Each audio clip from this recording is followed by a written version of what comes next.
Shalom, and welcome to any of our listeners that are there. It's true, we start this a little bit early in the morning, not according to our time, but according to many of you out there. But we need to get that done. We need to get it out onto Facebook, and then hopefully over time people will have an opportunity to come and to listen.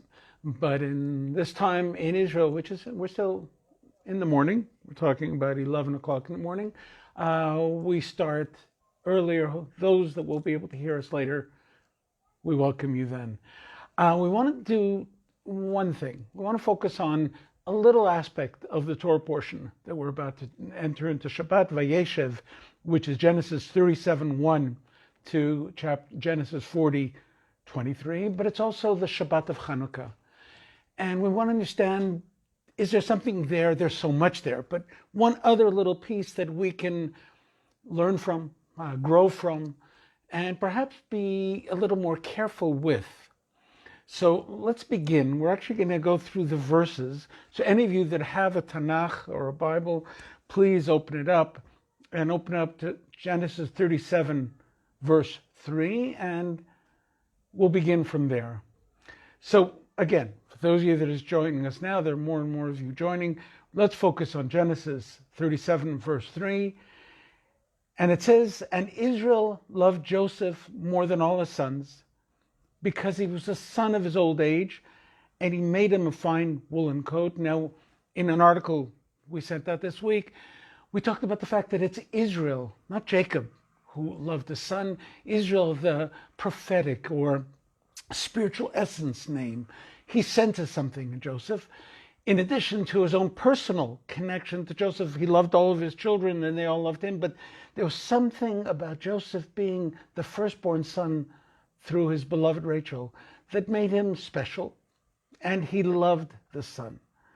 And his brothers saw that their father loved him more than all his brothers. Interesting enough, Vayiru also means they feared. Meaning, whether or not he loved them more than everyone else, we don't know. What we do know is that they felt he loved them more than everyone else. And Vayisnuto, v'lo yechlu ledaber leshalom, he couldn't talk to him peacefully. What's interesting, the word shalom, if you have a Hebrew text there, the word shalom is missing a vav. It's usually shin lamed vav mem. It's shin lamed mem. That spells complete. They felt incomplete because of Jacob's love for Israel, for Yosef. There was something about them that felt less than because they saw much more completeness or connection to Yosef. And Joseph dreamed a dream, and he told his brothers, and they continued to hate him. Vayosifu otznoto, a little play on the words on Yosef and Vayosifu, they continued or added onto their hatred. And he said to them, "Listen now to this dream which I've dreamt." Now, this is important to notice. He dreamed the dream. He told his brothers. He didn't tell them what the dream was. He just told them that he had this dream, this vision, this sense, and they continued to hate him. They didn't even hate him for what the dream was about. They hated him for the fact that he had a dream.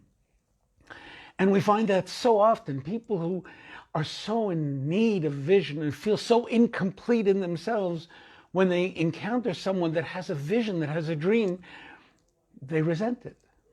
They feel angered by it. And that's critical to what is going to happen and the mistakes that happen a little bit later. And he said to them, "Listen out to this dream which I've dreamed. Behold, we are binding sheaves in the middle of the field. And behold, my sheaf arose and also stood upright. And behold, your sheaves encircled it and prostrated themselves to my sheaf like shtachavena la'alumatim." And so his brother said, "Will you reign over us? You're going to govern us? You're more important than we are?" And they continued further to hate him on account of his dreams and on account of his words. Again, not just what he said, but the fact that he had a dream. That was difficult for them.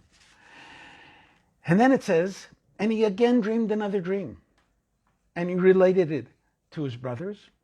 And he said, behold, I've dreamt another dream, and behold, the sun, the moon, and the 11 stars were mishtachaveh, were bowing down themselves to me.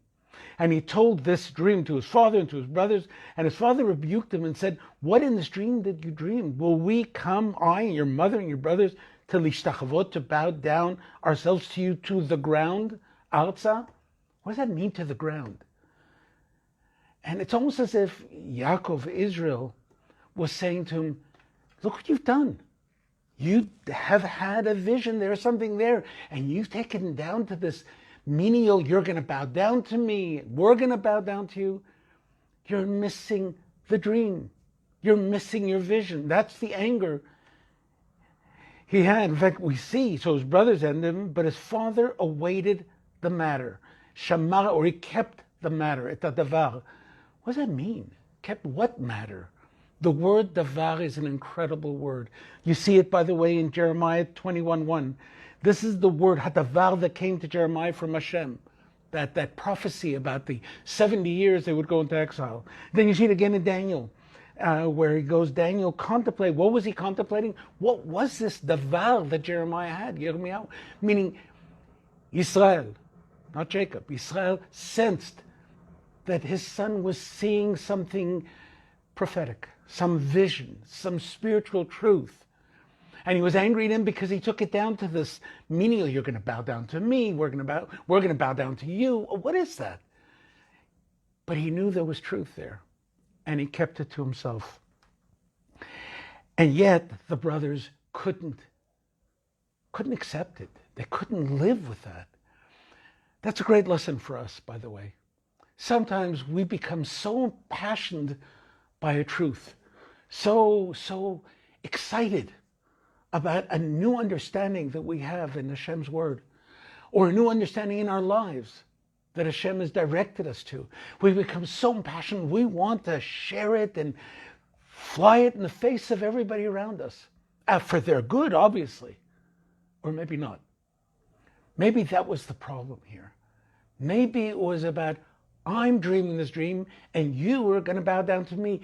Or maybe sometimes a truth, a vision is so overwhelming to people who maybe don't have that experience, that even though you're speaking truth to them about something you've learned about Torah, about some new understanding, and they feel judged by your words. You don't mean to judge them. You're not trying to judge them. You're not trying to demean them in any way, but they feel demeaned. They feel judged. And so we have to be so careful, because as the world continues on this path, by the way, there's going to be more and more insight brought into this world. Things that we thought we knew are suddenly going to be turned around, and we go, oh wow, I didn't see that. That was in the shadow of this vision I had, and it was right there, and I didn't notice it. That's what we're going to be seeing. And in the midst of that, we're going to be excited, and we're going to be impassioned, and we're going to understand, and we're going to be ready to move further, and we want to share that with everybody around us. Be careful of how you do that. Make sure that when you share a truth that you know, that you sense, that you feel, do it in a way that includes them, is inclusive to everybody around you. Something like Joseph saying to his brothers, I can't believe it. I don't understand it. Maybe you could help me understand. What do you think all this means? Would have been so much different, because then they would feel complete. Then they would feel part.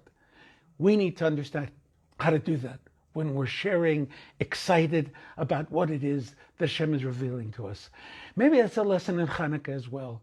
Hanukkah is an incredible holiday. It's an incredible holiday because it was a war, and a small band of rebels, spiritual rebels. They came from the high priest family, were able to vanquish the great Greek army. And yet we focus on a little miracle of 8 candles. Meaning, why don't we focus completely about this impossible miracle that occurred? Because Hashem is saying, I know what's going to happen with this impossible miracle of this great victory. It's suddenly going to become your victory. Oh, look, we were smart. We knew how to fight the battle. They didn't understand. So Hashem says, no, I'm going to sign this miracle. I'm going to sign it with a little jar of oil. That pure oil that lights God's light in the world. That's what I'm going to sign it with. And so the message of Hanukkah for us is Pirsum Nisa. We have to reveal this miracle to the world. But we don't do it by taking gigantic torches and bringing it into the houses. Everybody, we go and sit in our home, put a candelabrum, a menorah, a Chanukiah outside of our house or in the window, and we light one candle, then two, then three, etc., until 8. And that's a powerful message. The way to change the world is, first of all, regroup within your own family. Sit with your own family. And together, light a little candle. And light it right outside your window. So anybody that wants to look and see will. Anybody that doesn't, they won't. Not yet. But that's the secret of how we are meant to walk through this life with spiritual excitement. Share it by being it, not by shining it into people's faces. We, all of us, have to find a way to be Hashem's light. And we may not be worthy, and we may not do it correctly, and we may not have it completely understood, but it doesn't matter. Desiring to be Hashem's light, that's what we want to be. And all we need to do is to walk in kindness, walk in loving kindness, and walk with light, and put the light in front of us or in our house. Let the world see, should they decide they want to see. And by so doing, we're going to be able to sanctify God's name, bring God's light into the world without making the world feel judged by what we're trying to say. So I wish you all a Chanukah Sameach.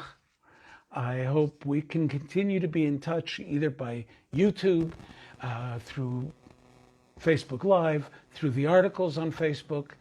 And we hope to, and thank you, by the way, for those of you that have been listening, have been writing, have been continuing our dialogue by email at shorshimshop@yahoo.com. I haven't been able to get to everybody yet, but with God's help, Ezrat Hashem, I will. Thank you for those of you that have been buying stuff at our website, www.shorshimshop.com. And even thank you for those of you that even thought the idea of a gift certificate would work, because Hanukkah is around the corner. You won't be able to buy a gift and get it, but you can perhaps offer them a gift certificate. So again, thank you all for being friends, for being people that sit around the same table. Somebody mentioned they're sitting at the feet of, no one's sitting at the feet of everybody. This gigantic table is sitting here, and we're all sitting at different edges of the table and listening to each other and perhaps sharing and continuing our walk. May Hashem bless you all with light, with joy, and with great inspiration, as Hanukkah is meant to do.